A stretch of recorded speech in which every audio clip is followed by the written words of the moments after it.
was, and once there was not, a queen. A queen of where?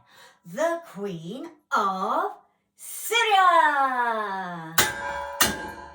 And she lived in the ancient city of Damascus. Was she a good queen? Yes, she was. Did people like her? Yes, they did. But every now and then, in the souks of Damascus, in the marketplace, you could hear people say, that Queen of Syria, she spends far too much time with her pets. Did she have a pet cat? No, she didn't. Did she have a pet dog? No, she didn't. Did she have a pet lizard? No, she didn't. The Queen of Syria had pet turkeys. That's right. The Queen of Syria had pet turkeys. She had big, fat, round turkeys. She had long, tall, skinny turkeys. She had little, cute, feathery turkeys. And she would enter them into competitions and win trophies and rosettes. She had rooms full of the prizes they had won in the competitions for big, fattest turkey, long, tall, skinniest turkey, and smallest, cutest, featheriest turkey. She loved those turkeys. And outside the city walls of Damascus, the deserts go far and wide, and in the deserts live the Bedouin, the tribal people. The whole world's deserts are their home, but they live in tents that they can carry on their backs whenever they go this way and that. And there was one little old Bedouin lady. Life was getting hard on her old bones, because each and every day she would have to milk her goats to make cheese and yogurt. And she would walk into the cities and sell what she had made. She had to be clever. She had to be cunning. She had to be bright so that she could get the best price ever for all the things she'd made. And one day, after a long haggling day selling all her wares, all she could hear were the people talking about the Queen of Syria's turkeys. She loves those turkeys. Oh, they're beautiful turkeys. That's all she can think about. And that gave the little old Bedouin lady an idea. She walked through the old streets till she got to the palace where the Queen lived. The door was closed, so she looked up over the walls, and there she could see one of the guards standing to attention. She called up, "Hello, up there!" The guard peered over the wall and said, "Hello, down there. I've come to see the Queen of Syria." "What does the Queen of Syria want with you, little old lady?" "I've come to talk turkey." "Oh, Queen of Syria loves turkeys. Come on in." The doors opened, and in went the little old lady. She sat down on a lovely cushion in front of the Queen of Syria, who was sat on her throne. "Hello, little old lady. My guard tells me that you come to talk turkeys. I'm ready for a conversation about turkeys." "Well, my dear Queen, you see, I've come here because I can help you win more competitions with your turkeys." "Goody, goody, goody. How are you going to help me?" "Well," said the little old lady, resting her head on her hand, "I can teach your turkeys to talk." "What? You could teach my turkeys to talk? Oh, that's wonderful. Fetch the turkeys, fetch the turkeys. How long will it take? I can't wait to have a conversation with my turkeys." "Wait a moment, my dear, dear Queen. It'll take me at least 5 whole days to teach your turkeys to talk." "Oh, 5 whole days. Well, could you start at once?" "Oh, yes. I will have to take your turkeys to my Bedouin home, my little tent in the desert, and then the lessons can begin. Oh, that's wonderful. Oh, does it cost a lot to have talking turkey lessons?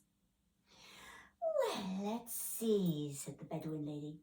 It might take some incentives, like some delicious food for the turkeys to eat. Something from the palace kitchens, maybe? Yes, said the queen. Maybe something comfortable, like some silken cushions for them to sit on. Maybe some nice carpets for them to walk on. Maybe some nice clothes for them to wear so that they can talk about their clothing. Lots of comforting things like that. Oh, of course, said the queen. Nothing is too much for my turkeys. Let's prepare. The Queen of Syria clapped her hands this way and that, and the servants came running, and they were sent on their errands to fetch the cushions, the sumptuous food, the beautiful carpets, the drapes, the clothing, whatever the little old lady asked for, she could have. I'll throw in a few bags of gold as well. You might need to get them something extra.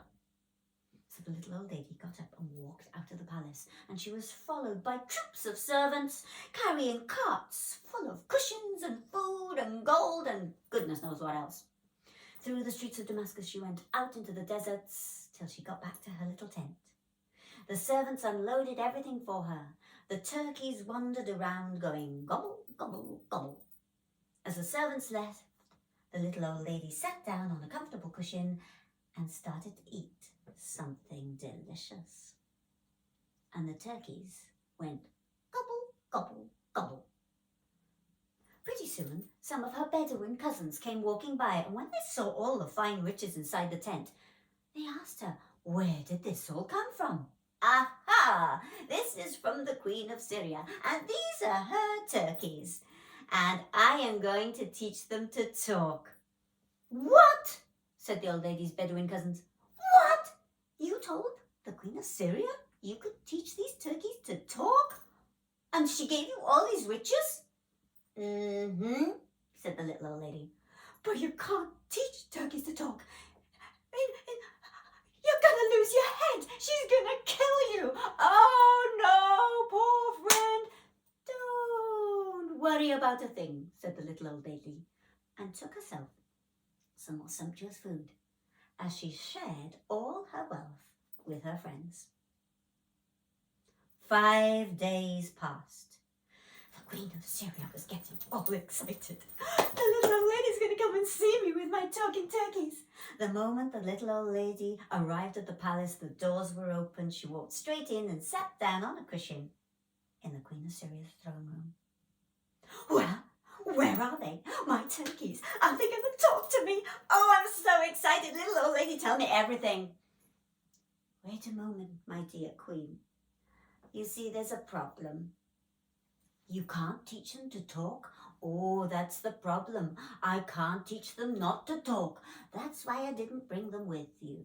I didn't want anybody to hear what they're saying. What do you mean you don't want people to hear my turkeys talking?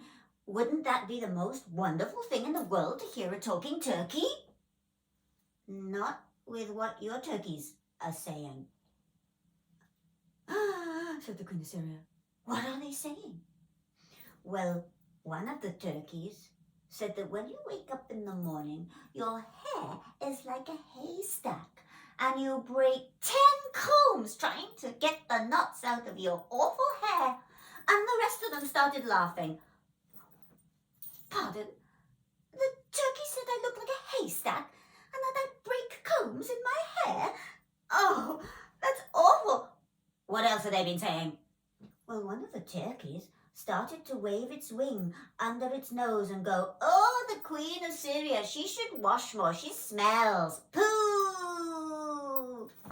Oh, the turkey said I smell. I do not. I smell of perfume. I wash regularly. What else did those rude, nasty turkeys say? Well, one of them said that when you eat so fast, you keep burping. And then the other one said that sometimes when you eat, you burp from the other end. Oh, oh, that's horrible. I don't burp and I certainly don't do anything else. Well, oh, I don't like those turkeys at all. Oh, thank you, little old lady, for not bringing them here. I wouldn't want anybody to hear what they're saying. You can keep those turkeys, and here's another bag of gold to keep them out of the city of Damascus. You take those turkeys far away. Thank you, little old lady, for saving my dignity. Those cheeky, rude turkeys. I don't like them anymore. The little old lady bowed down to the Queen, took the extra bag of gold, walked through the streets and went right back home to her little tent, where the turkeys were sitting on cushions. The little old lady sat on a cushion. She helped herself to another sumptuous piece of food, and the turkeys said, gobble, gobble,